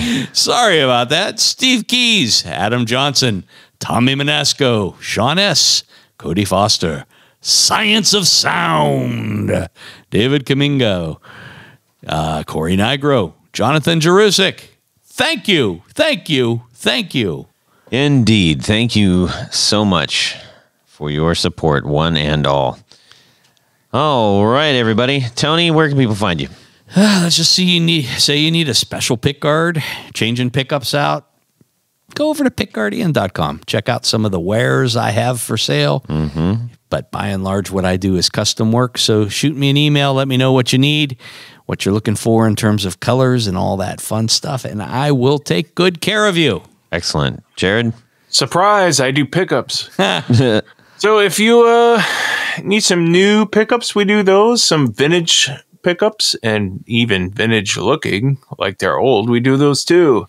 We do rewinds, home of the Noiseless Jazz Master.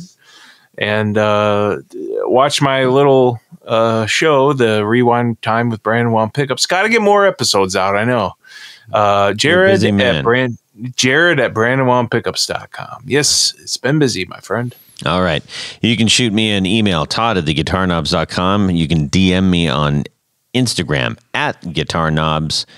And you can also watch our show, or rather listen. You can watch our faces not move, but you can hear our mouths move on YouTube. We do have all of our episodes there as well.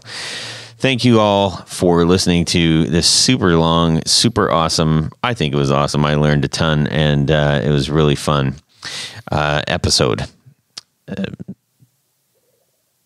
That was just a weird run-on sentence.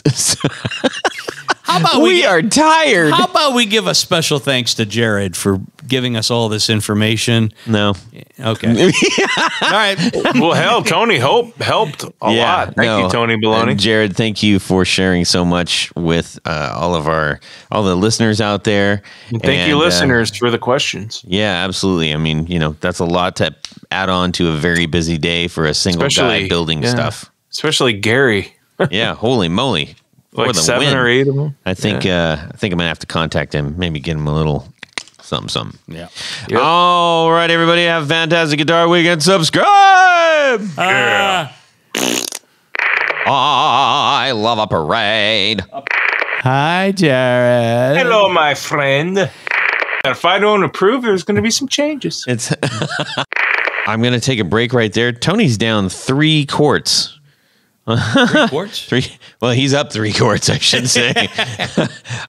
One toke over the line, sweet Jesus. One toke over the line. Derailed. You think you should rethink that, Tony? At least you care about one of us not sounding like a moron. Magnets. I'm really burnt out. We're almost done, Jared. Well, that's it for these knobs. Please visit our Patreon page at patreon.com/theguitarknobs. Visit our website at theguitarknobs.com for all of our past episodes, 4 on the Floor blog, and other good stuff. You can connect with us on social too at our Facebook page and share your gear and stories on our Facebook group. Also, be sure to check out our Instagram at Guitar Knobs. Catch you next time.